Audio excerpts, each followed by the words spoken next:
श्री शिवाय नमस्तुभ्यं। दोस्तों, आप सभी लोग जानते हैं कि 13 मई 2024 को है वैशाख महीने का बड़ा सोमवार। और दोस्तों, पंडित जी ने अपनी अभी की कथा में ही एक दूजेश्वर महादेव जी का उपाय बताया है, जो कि आप लोगों को इस दिन जरूर करना है।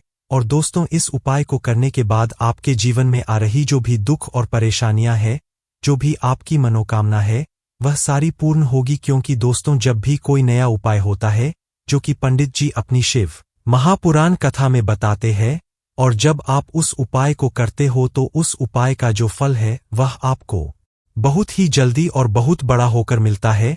तो इसीलिए इस बड़े और विशेष सोमवार को आप लोगों को दूजेश्वर महादेव जी वाला उपाय जरूर करना चाहिए। अब दोस्तों, यहाँ पर बहुत सारे लोग इस उपाय के बारे में जानना चाहते हैं कि आखिर इस उपाय को हम सही तरीके से कैसे करें। बहुत सारे लोगों को यह वाला उपाय अच्छे से समझ नहीं आया है, तो हम आपको यहाँ पर बता दें कि इस उपाय को आपको कैसे करना है, किसको करना है, किस समय करना है और कहाँ पर करना है।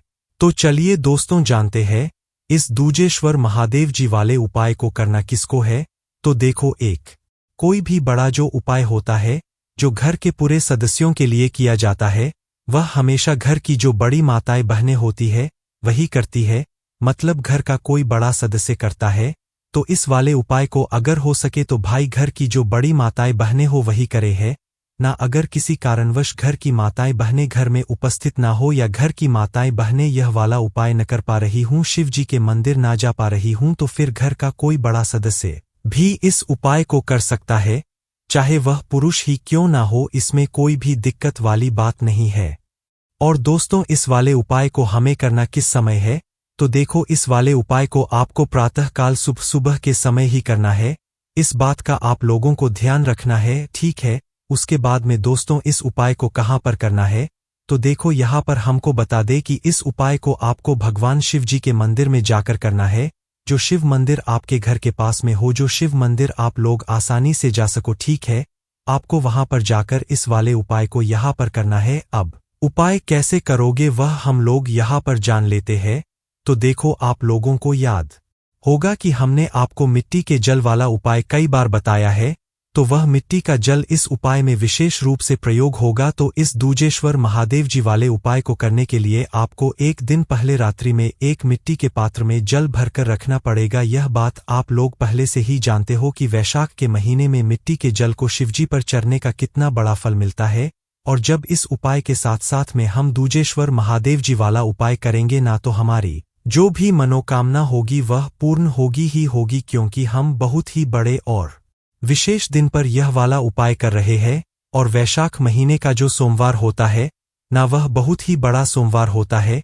इसलिए आप लोगों को इन मौका को अपने हाथ से नहीं जाने देना चाहिए। तो भाई, सोमवार के एक दिन पहले रात्रि में आप लोगों को क्या करना है कि एक मिट्टी का कोई पात्र लेना है, जैसे मिट्टी का मटका हो गया, या मिट्टी का दिया हो गया, या मिट्टी का कोई भी ऐसा पात्र जिसके अंदर कम से कम 1 लोटा जल बन जाए, ठीक है। तो आपको करना क्या है, रात्रि में शुद्ध जल, ताजा जल जो है, आप लोगों को उस मिट्टी के पात्र के अंदर भरकर रख देना है, ठीक है। आप लोगों ने मिट्टी के पात्र के अंदर जल भरकर रख दिया। अब जल भरकर रखने के बाद आपको क्या करना है, इसे अपने ही घर के रसोई घर में जहां पर आपका पीने का पानी रखा जाता है ना, वहां पर जाकर आप लोगों को रख देना है। और रखने के बाद पूरी रात भर इस जल को वहां पर रखे रहने देना है। यह जिस भी दिन आप लोग यह वाला उपाय कर रहे हो ना, उसके एक दिन पहले की रात्रि में आप लोग इस मिट्टी के जल को तैयार करना, ठीक है। मतलब मिट्टी के पात्र में रात्रि में जल भरकर रख देना, यह जरूरी है अगर आप लोग इस उपाय को करने वाले हो तो। ना तो देखो, सबसे पहले आपका मिट्टी का जल यहाँ पर तैयार हो गया। आपको पूरी रात भर इस रखे रहने देना है, और सुबह सुबह सोमवार हो जाएगा। यह जो भी दिन आप लोग यह वाला उपाय कर रहे हो, तो भाई सुबह सुबह उठना, सबसे पहले स्नान करना, ठीक है। स्नान करके शुद्ध होकर और अपने सारे कार्यों से निर्मित होकर आपको करना है। अपने साथ में खाली लोटा, जिस लोटे से आप शिवजी पर जल चढ़ाते हो, तांबे का लोटा हो तो वह तांबे का लोटा आप लोग अपने साथ में लेकर आना। कहाँ पर आना, अपने ही घर के रसोई घर में, जहां पर आपने इस मिट्टी के जल को रखा हुआ है ना। तो उस मिट्टी के जल के पास में आकर आपको क्या करना है कि जो पात्र के अंदर हमने मिट्टी का जल रखा हुआ है, उस मिट्टी के पात्र को हमें अपने साथ में लेकर नहीं जाना है, उसके जल को हमें अपने साथ में लेकर जाना है। तो उस मिट्टी के जल को आप अपने लोटे के अंदर डाल लो जिस लोटे से आप भगवान शिवजी पर जल चढ़ाने वाले हो। तो जैसे ही आप लोग अपना यह लोटा जल तैयार कर लेते हो, उसके बाद में जो अगला सबसे जरूरी काम आता है वह यह आता है, क्या हमें उपाय को करने के लिए सिर्फ यह एक लोटा जल लेकर जाना है?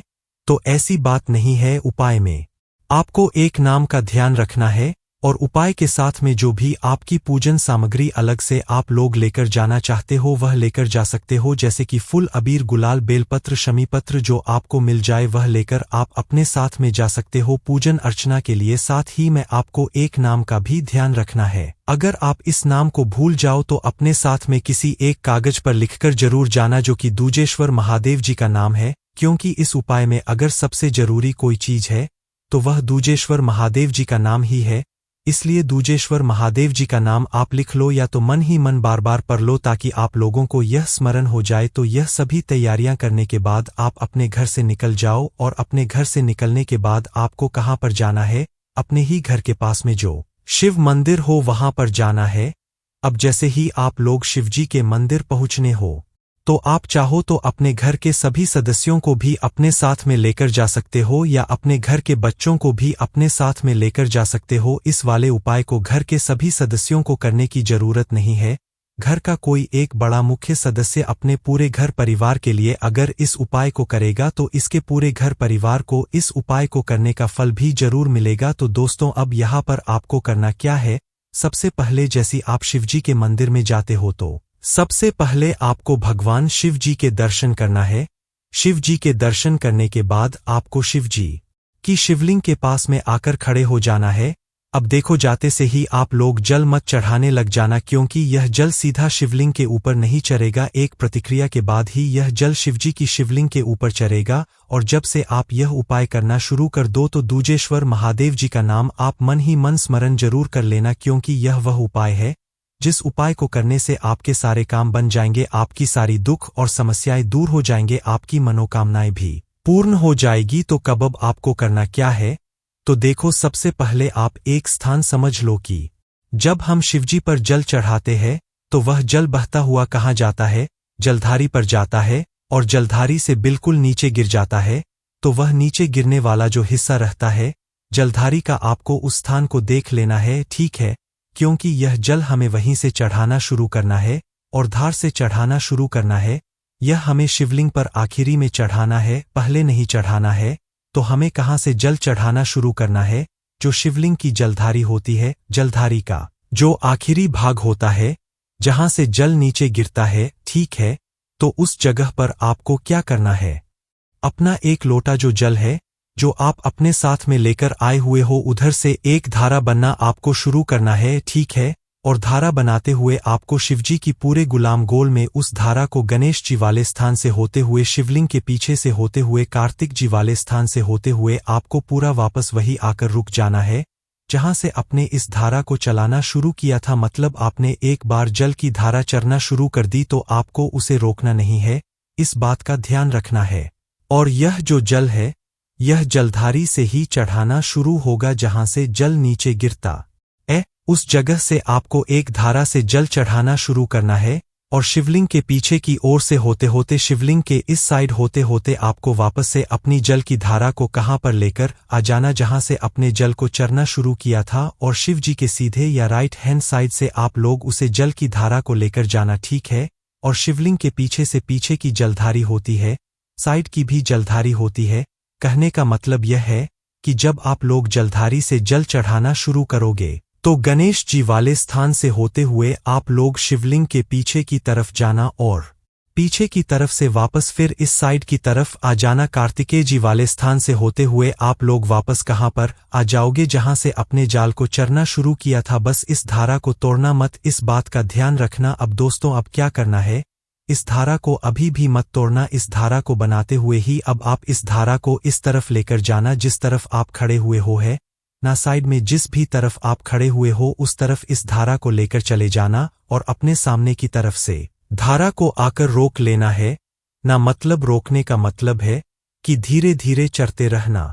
धारा नहीं टूटनी चाहिए तो आप इस उपाय को जिस भी तरफ खड़े होकर चढ़ा रहे हो तो भाई अब एक बार मतलब जलधारी का पूरा चक्कर लगाने के बाद आपको इस धारा को लेकर उस तरफ आ जाना है जिस तरफ से खड़े होकर आप लोग इस वाले उपाय को कर रहे हो। अब जिस तरफ से आप इस उपाय को कर रहे हो भाई इस तरफ से आप लोगों को इसी धारा को बनाते हुए सीधा शिवजी की शिवलिंग के ऊपर आ जाना है।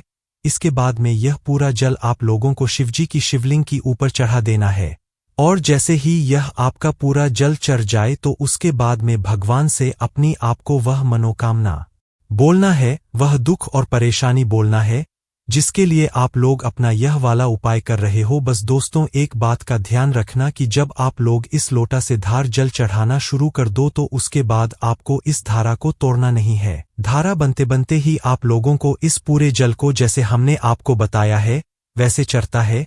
जैसी आपका आखिरी में शिवजी की शिवलिंग पर आकर मतलब धारा रुक जाती है और अब पूरा जो शिवजी की शिवलिंग के ऊपर जल चढ़ा देते हुए धारा से तो उसके बाद आप भगवान से अपनी वह मनोकामना जरूर बोलना जिसके लिए आप लोग अपना यह वाला उपाय कर रहे हो या दुख परेशानी के लिए कर रहे हो तो अपनी वह दुख और परेशानी जरूर बोलना। बस दोस्तों आपको अपनी कोई एक ही मनोकामना के लिए यह वाला उपाय करना है, कोई एक ही दुख और परेशानी के लिए यह वाला उपाय करना है। इस वाले उपाय को आप अपने सभी कामों के लिए कर सकते हो, सभी दुख परेशानियों के लिए कर सकते हो कि यह वैशाख का महीना चल रहा है और इस वैशाख के महीने में पंडित जी ने इस दूजेश्वर महादेव जी वाला एक बहुत ही बड़ा और नया उपाय बताया है और जो लोग इस उपाय को जल्दी से जल्दी करेंगे उनको इस उपाय को करने का फल भी बहुत ही जल्दी मिलेगा। बाकी दोस्तों यहाँ पर यह वाला उपाय पूरा हो जाता है।